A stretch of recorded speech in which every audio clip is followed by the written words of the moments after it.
Hi everyone, welcome to Tiki Talka. This is me Isan and this is my co-host Arshak.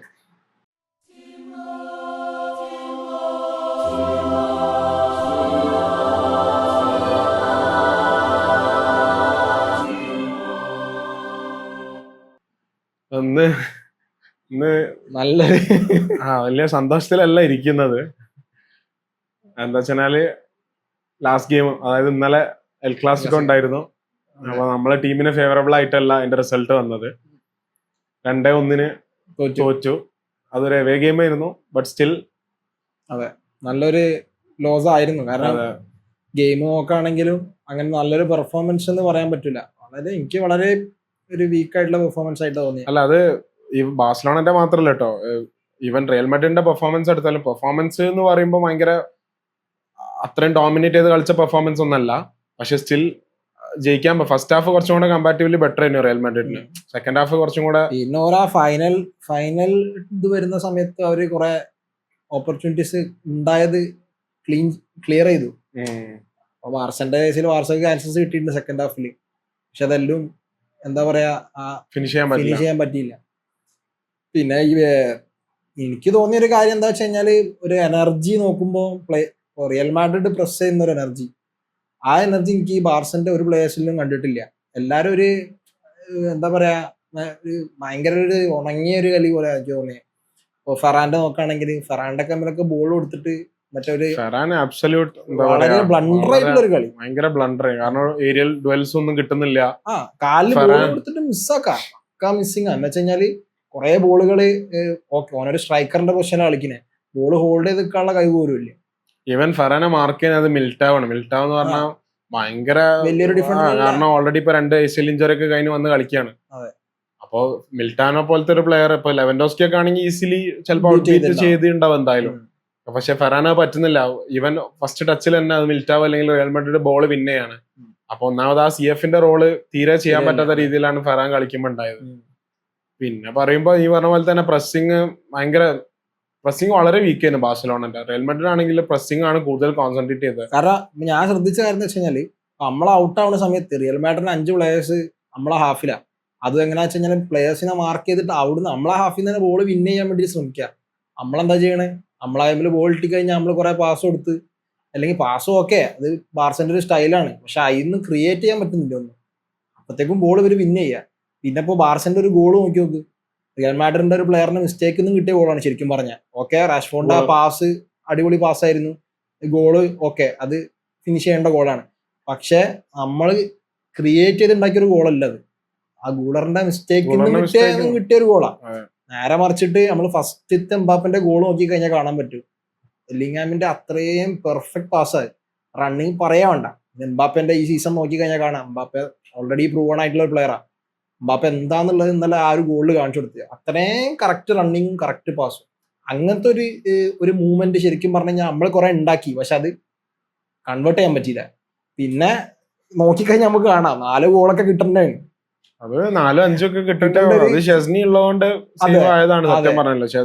ഇന്നലെ ബാഴ്സലോണയിലെ ഏറ്റവും best player എന്ന് പറയാൻ പറ്റുന്ന Szczesny തന്നെയാണ്. കാരണം ഷെസ്നി ഇല്ലാന്നുണ്ടെങ്കിൽ എന്താ ഈസിലി 4 ഗോൾ എന്തായാലും കിട്ടേണ്ട ടൈം ഓൾറെഡി കഴിഞ്ഞിരുന്നു. കാരണം നല്ല 8-9 സേവ് ഇട്ടുണ്ട്, പിന്നെ അതുകൂടാതെ പെനാൽറ്റി സേവ്. അപ്പൊ ഞാനൊക്കെ പേഴ്സണലി വിചാരിച്ചിട്ടുണ്ട് ഗോൾ സ്കോറിംഗ് ഗോൾ കീപ്പറിന്റെ ഷെസ്നിയും ടെർ സ്റ്റെഗൻ എന്ന് വരുമ്പോ തന്നെ നമുക്ക് പേടിയാണ്. അപ്പൊ ജോൻ ഗാർഷ്യ ഇല്ലാതെ കളിക്കാന്ന് പറയുമ്പോ തന്നെ ഒരു ടെൻഷൻ തുടങ്ങി ഓൾറെഡി. കാരണം ഈ സീസണത്തെ വൺ ഓഫ് ദ ബെസ്റ്റ് അല്ല ഈ സീസണിൽ വേറെ സൈനിങ്സ് ഒന്നും പ്രോപ്പർ ആയിട്ടില്ല. ആകെയുള്ള ഒരു മെയിൻ സൈനിങ് എന്ന് പറഞ്ഞാൽ ജോൻ ഗാർഷ്യനെ കൊണ്ടുവന്നാണ്. അപ്പൊ ആ ഗാർഷ്യക്ക് ഇഞ്ചറി ഒന്നും ഒന്നിന്റെ ഒരു റീസൺ ഒന്നല്ല. കാരണം ഇഞ്ചോർഡ് ആയാലും കളിക്കണം ടീം. അപ്പൊ നമ്മള് ഫസ്റ്റ് ചാമ്പ്യൻസ് ലീഗിന്റെ പറയുമ്പോ ഓൾറെഡി പറഞ്ഞതാണ്, ബെസ്റ്റ് ടീം സ്ക്വാഡ് ഡെപ്ത് ഉള്ള ബെസ്റ്റ് ടീം ആയിരിക്കും എപ്പോഴും ചാമ്പ്യൻസ് ലീഗും കാര്യങ്ങളൊക്കെ അടിക്കാം. കാരണം ഇപ്പത്തെ ടൈറ്റ്ലി ഷെഡ്യൂൾഡ് ഫിക്സ്റ്റേഴ്സിന്റെ ഇടയിൽ സ്ക്വാഡ് ഡെപ്ത് ഇല്ലാന്നുണ്ടെങ്കിൽ ഒന്നും ചെയ്യാൻ പറ്റില്ല. അപ്പൊ അത് ഞാൻ വിചാരിച്ചിട്ടുണ്ട് ജോൻ ഗാർഷ്യ ഇല്ലാന്നെങ്കിൽ പെട്ടെന്തായാലും. പക്ഷെ ഷെസ്നി ഒരു പരിധി വരെ ജോൻ ഗാർഷ്യ ഇല്ലാത്തതിന്റെ പ്രശ്നം കാണിച്ചിട്ടില്ല. അത് ഷെസ്നിക്ക് ഒരു കോൺഫിഡൻസ് ഒരു ബിൽഡ് ചെയ്യണ പോലെ. പക്ഷെ റിയൽ മാഡ്രിഡിനാണ് ഏറ്റവും വലിയ കോൺഫിഡൻസ് ബൂസ്റ്റ്. കാരണം എന്താ വെച്ചാൽ 5 പോയിന്റ് ക്ലിയർ ആ ലീഗിൽ. അത് മാത്രല്ല, ലാസ്റ്റ് സീസൺ 4 കളി തോറ്റിട്ട് അപ്പൊ അതിന്റെ ഒരു കംബാക്ക് ഉണ്ടല്ലോ. ഡോമിനേഷൻ തിരിച്ചു വന്ന് ജയിക്കാന്ന് പറയുമ്പോ, പ്രത്യേകിച്ച് ടേബിൾ ടോപ്പേഴ്സ് ആയി നിൽക്കുമ്പോ വീണ്ടും ഒരു 3 പോയിന്റും കൂടെ ലീഡ് ഇട്ടല്ലേ. അപ്പൊ ആ ഒരു എനർജി ഇന്നലെ ഫുൾ ടൈം റിയൽ പ്ലേയേഴ്സിന്റെ കയ്യിൽ കണ്ടിട്ടുണ്ട്. പക്ഷെ ബാഴ്സലോണ അത് ലാക്ക് ചെയ്ത് കുറച്ചും കൂടെ ഓവർ കോൺഫിഡൻസ് എന്ന് പറയാനില്ല, ലേസി ആയിട്ട് പ്ലേയേഴ്സ് കളിച്ച പോലെ തോന്നി. അതായത് ആർക്കും കേറണ്ട, ഫൈനൽ തേർഡിലേക്ക് ഒന്നും ആരും പോകുന്നില്ല. അതായത് ബോളായിട്ട് ഞാനിവിടെ കളി കാണുമ്പോൾ എപ്പോഴും പറയുന്നത്, കാരണം ലെഫ്റ്റിലും റൈറ്റിലൊന്നും ആൾക്കാർ കേറുന്നില്ല. ഡിയോങ് കൈകൊണ്ട് ആക്ഷൻ കാണിച്ചിട്ട് വരെ പ്ലേയേഴ്സ് മൂവ് ചെയ്യുന്നില്ല.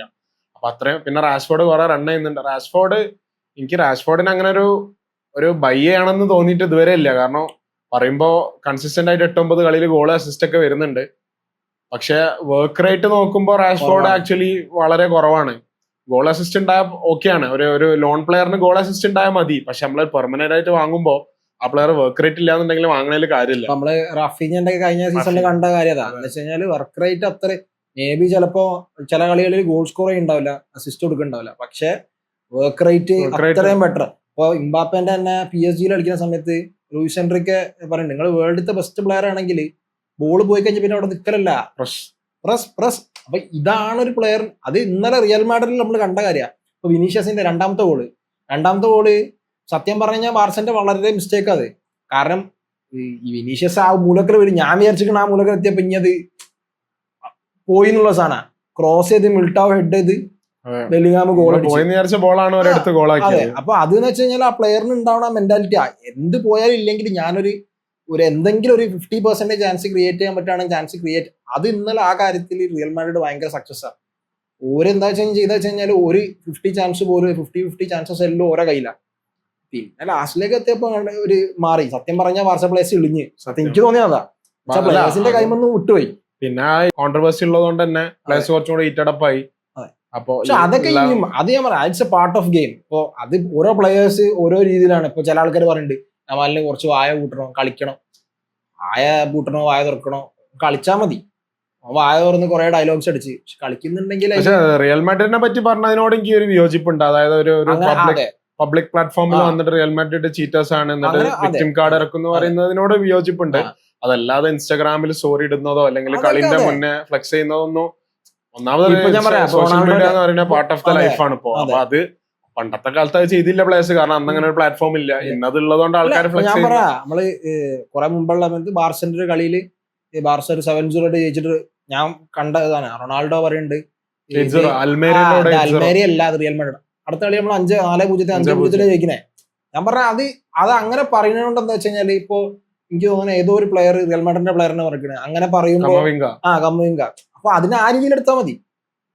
പക്ഷെ ലാസ്റ്റിലേക്ക് ബാർസ ഇന്നലത്തെ പ്ലേയേഴ്സ് എല്ലാരും നോക്കി കഴിഞ്ഞാൽ പെഡ്രിന്റെ റെഡ് കാർഡ് അൺവാണ്ടഡ് ആയിട്ടുള്ള റെഡ് കാർഡാ, അത് ആവശ്യമില്ല. അപ്പൊ ഫ്രസ്ട്രേറ്റഡ് ആണ്. പെഡ്രിക്ക് എന്തായാലും റെഡ് അനിവാര്യമാണ്, കാരണം നിർബന്ധം.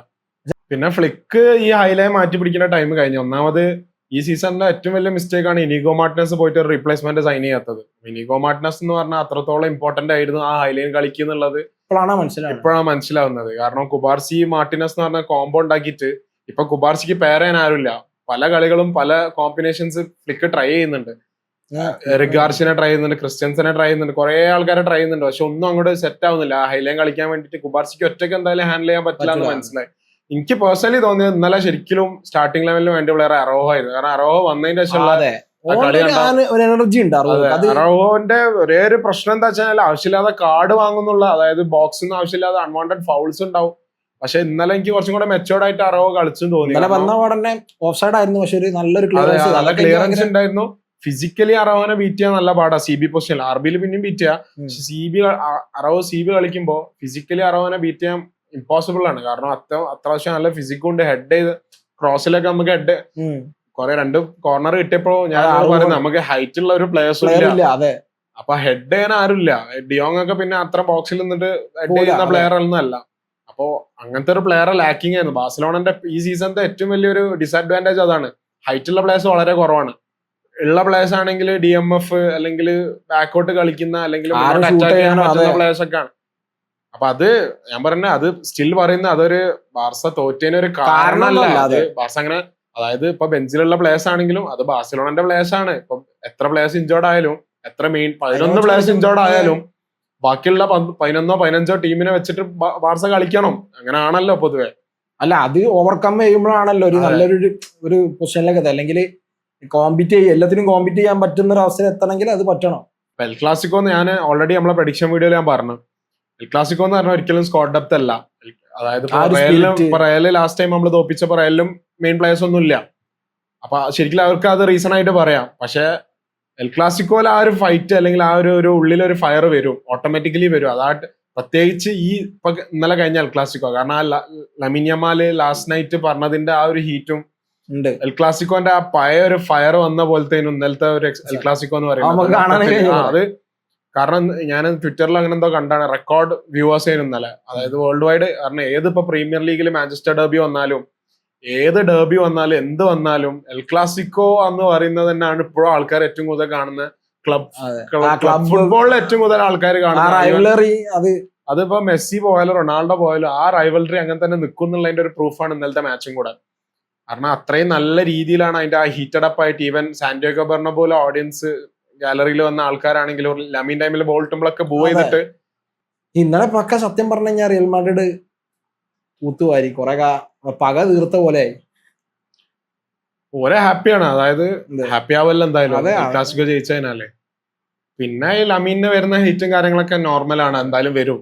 പ്രത്യേകിച്ച് ലമീനെ പോലെ ഒരു സ്പോട്ട്ലൈറ്റ് ഓൾറെഡി ചെറിയ പ്രായത്തിൽ കിട്ടിയ പ്ലെയർ ആകുമ്പോൾ അത്രയും ഹെയ്റ്റ് എന്തായാലും വരും. It's normal. അതിന് ബാർസ ഫാൻസ് തിരിച്ചു റിയാക്ട് ചെയ്യുന്നതിൽ കാര്യമില്ല. അതെ. അതിന് റിയൽ മാഡ്രിഡ് ഫാൻസ് കുറച്ച് എക്സാജറേറ്റ് ചെയ്യും. കാരണം ലമീനെ പോലത്തെ ഒരു പ്ലെയർ ഇങ്ങനത്തെ ഓപ്പർച്യൂണിറ്റീസ് കിട്ടല് റയർ ആയിരിക്കും. അപ്പൊ ലമീനെ അങ്ങനത്തെ ലമീൻ ഓൾറെഡി പറഞ്ഞു കഴിഞ്ഞു. കാരണം എനിക്കത് ഞാനത് ഇടുന്നത് എന്റെ ടീം ജയിക്കുന്നിടത്തോളം കാലം നിങ്ങൾക്ക് പറയാൻ അവകാശമില്ല. ഇപ്പം പക്ഷെ പറയാം, തോറ്റാൻ നിങ്ങൾക്ക് പറയാം. അത് ഓൾറെഡി ലമീനോ അങ്ങനെ ഒരു സാധനം എക്സ്പെക്ട് ചെയ്യുന്നത് എന്തായാലും ബാക്ക് ഫയർ ആവും എന്നുള്ളത്. പക്ഷെ ആ ലമീന്റെ ഒരു പ്രത്യേകത എന്ന് പറഞ്ഞാൽ പ്രഷർ എന്ന് പറയുന്ന ഒരു സാധനം ഇല്ലാതെ കളിക്കുന്ന ഒരാളാ. ഒന്നാമത് ഏജ് അങ്ങനത്തെ ഒരു ഏജ് ആണ്. അത് ആ ഒരു മെച്ചൂരിറ്റി ഇല്ലാത്ത കളിക്കുന്ന പോലെ തന്നെ. പക്ഷെ നല്ലതുമാണ്. കാരണം നമ്പർ 10 ഒക്കെ കൊടുത്ത അൻസുഫാറ്റിക്കൊക്കെ കൊടുത്ത അൻസുഫാറ്റിന്റെ കളി ടോട്ടലി ചേഞ്ച് ആയി. ഇപ്പൊ അങ്ങനല്ലല്ലോ. അൻസുഫാറ്റിക്ക് കളിക്കുന്നുണ്ട്. അതെ. ലമീന് 10 കിട്ടിയിട്ട് ആ ഒരു പ്രഷർ ഒന്നും ഇപ്പൊ ഫാൻസിനും ലമീന് 10 കൊടുത്തു എന്നുള്ള ഒരു ബേർഡൻ നമുക്കും ഫീൽ ചെയ്യുന്നില്ല കളിക്കുമ്പോഴൊന്നും. അപ്പൊ ലമീനിൽ എപ്പോഴും വിശ്വാസം തന്നെയാണ്. അപ്പം ഫുൾ സ്ക്വാഡായിട്ട് തിരിച്ചു വരും. ക്യാമ്പ്നോയിലൊക്കെ കളിക്കും. ക്യാമ്നോ റിനോവേഷൻ വർക്ക് കഴിഞ്ഞ് തുടക്കാൻ പോകല്ല. അപ്പൊ എന്തായാലും എൽ ക്ലാസിക്കോ ഒക്കെ ആകുമ്പോഴത്തേക്ക് എന്തായാലും റിനോവേഷൻ വർക്ക്സ് ഓൾമോസ്റ്റ് കഴിയും. അപ്പൊ അവിടെ ഫാൻസിന്റെ ഇടയിൽ ഒരു കംബാക്ക് അടിക്കാൻ പറ്റുമെന്നുള്ള 100% എന്തായാലും തിരിച്ചു വരും എന്നുള്ള വിശ്വാസത്തിൽ തന്നെയാണ്. പിന്നെ നമുക്കൊരു കാര്യം ചെയ്യാനുള്ളതെന്ന് വെച്ച് കഴിഞ്ഞാൽ നമ്മൾ ഓൾറെഡി പ്രഡിക്ഷൻ വീഡിയോ ഇട്ടിരുന്നു റിയൽ മാഡ്രിഡ് ബാഴ്സ എൽ ക്ലാസിക്കോൻ്റെത്. അപ്പൊ അതില് ഫസ്റ്റ് ഗോൾ എത്രാമത്തെ മിനിറ്റിലാ വരാന്ന് പറഞ്ഞിട്ട് കമന്റ് ചെയ്യുന്ന ആൾക്ക് പ്രൈസ് അല്ലെങ്കിൽ ഒരു ജേഴ്സി നമ്മൾ പറഞ്ഞിരുന്നു. അപ്പൊ അതിന്റെ ലോട്ട് ഇപ്പൊ ചെയ്യാന്ന് വിചാരിച്ചു. അതില് 3 വിന്നേഴ്സ് ആണ് ഉള്ളത്. 3 വിന്നേഴ്സ് എന്ന് പറയുന്നത് സുഫിയാൻ, മുസമ്മിൽ 3 ആൾക്കാരാണുള്ളത്.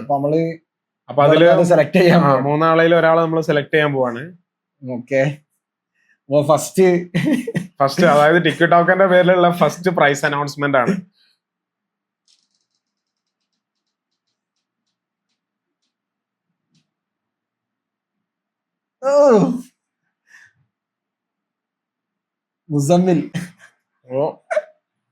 മുസമ്മിലാണ് വിന്നർ. അപ്പൊ മുസമ്മിലിന് DM എന്നായിരിക്കും. ഒരുപാട് പേര് പ്രഡിക്ഷൻ വീഡിയോന്റെ താഴെയൊക്കെ പറയുന്നുണ്ട്. അതായത് ഇഞ്ചറി ലിസ്റ്റ് പറഞ്ഞിട്ട് ഓൾറെഡി മുൻകൂർ ജാമ്യം എടുക്കുകയാണോ അങ്ങനെയൊക്കെ ചോദിച്ചിട്ട്. അങ്ങനെ മുൻകൂർ ജാമ്യം എടുത്തല്ല. നമ്മള് 4-5 വീഡിയോസ് നമ്മൾ പോസ്റ്റ് ചെയ്ത. നമ്മള് ഒരുവിധം വീഡിയോസിലൊക്കെ നമ്മൾ മെയിൻ ആയിട്ട് പറയുന്നത് എപ്പോഴാ ഡേറ്റ് കളിൻ്റെത്, ഏത് സ്റ്റേഡിയത്തിലാണ് കളിക്കുന്നത്, ഈ കളിക്കുന്ന 2 ടീമിൽ ഏതെങ്കിലും പ്ലേയേഴ്സ് ഇഞ്ചേർഡ് ഉണ്ടോ, അല്ലെങ്കിൽ സ്ക്വാഡ് ഡെപ്ത് എന്താന്നുള്ള ഈ 3 കാര്യങ്ങൾ. കാരണം 1 മിനിറ്റിനുള്ളിൽ മാക്സിമം തീർക്കാൻ നമ്മൾ നോക്കാം പ്രഡിക്ഷൻ വീഡിയോസ്. അപ്പൊ ഈ 3 കാര്യങ്ങൾ ബേസിക് ആയിട്ട് പറഞ്ഞു പോകലുണ്ട്. പക്ഷെ ഇന്നലത്തെ വീഡിയോ എൽ ക്ലാസിക്കോ ആയതുകൊണ്ടും നമ്മൾ രണ്ടാളും ബാർസ ഫാൻസ് ആയതുകൊണ്ടും വേറെ കുറെ റിയൽ മാഡ്രിഡ് സപ്പോർട്ടേഴ്സ് ഉള്ളതുകൊണ്ട് തന്നെ നമ്മൾ ഓൾറെഡി ബാർസയിലെ 4-5 പ്ലേയേഴ്സ് സ്റ്റാർട്ടിംഗ് ലൈനിൽ കളിക്കുന്നത് ഇഞ്ചേർഡാന്ന് പറഞ്ഞപ്പോ കുറെ ആൾക്കാർ പറഞ്ഞ് കമന്റ് ചെയ്ത്, അല്ലെങ്കിൽ നമ്മളെ പരിചയമുള്ള ആൾക്കാർ പറഞ്ഞ എന്താ വെച്ചാൽ പേടിച്ചിട്ട് പറയാണോ അല്ലെങ്കിൽ മുൻകൂർ ജാമ്യം എടുത്തിട്ട് പറയാണോ? അങ്ങനെയല്ല. അത് നമ്മളെല്ലാ വീഡിയോസിലും നമ്മൾ ചെയ്യുന്നതാണ്. ഇനി വരുന്ന വീഡിയോസിലും നമ്മള് ഇനിയിപ്പോ റിയൽ മാഡ്രിഡിന്റെ കുറെ എല്ലാ കളികളുണ്ട്. ആ സമയത്ത് നമ്മൾ ഈ സെയിം സാധനം തന്നെ പറയും. ഇപ്പൊ ബാർസന്റെ കളി വരാണെങ്കിൽ ബാർസക്ക് അപ്പോൾ ഇഞ്ചറി ഉണ്ടെങ്കിൽ ഇഞ്ചറി ഉണ്ട് എന്ന് പറയും. അത് പുതിയതായിട്ട് പറഞ്ഞല്ല, മേ ബി ഫസ്റ്റ് ആയിട്ട് നമ്മൾ പിന്നെ അത്യാവശ്യം നല്ല റെസ്പോൺസ് ആണ് നമ്മൾ ഈ വീഡിയോക്ക് കിട്ടിയത്. കാരണം അങ്ങനെ ഒരു പ്രൈസ് അനൗൺസ്മെന്റ് ഉള്ളതുകൊണ്ട് തന്നെ കുറെ ആൾക്കാർ അറിയാത്തൊക്കെ കുറെ ആൾക്കാർ കമന്റ് ചെയ്തു. കുറെ ആൾക്കാർ സ്ലൈറ്റ്ലി ക്ലോസ് ആയിട്ട് 21, 20, 23 ആയിട്ട് അങ്ങനെ കുറെ ആൾക്കാർ കമന്റ് ചെയ്തു. ജസ്റ്റ് ഒന്നിനെ പറ്റി നമുക്ക് തോന്നിയ കാര്യങ്ങൾ ഇങ്ങനെ പറയാന്നുള്ള ഒരു ചിന്ത വന്നോളൂ. പിന്നെ അതേപോലെ തന്നെ ഈ പ്രൈസ് വന്ന് ആർക്ക് കിട്ടി എന്നുള്ളത് അറിയിക്കണം തോന്നി. അതുകൊണ്ടാണ് ഇന്നലെ വന്നത് അല്ലേ? അപ്പോൾ നെക്സ്റ്റ് വീഡിയോ ആയിട്ട് കാണുന്നവരെ ബൈ. ബൈ.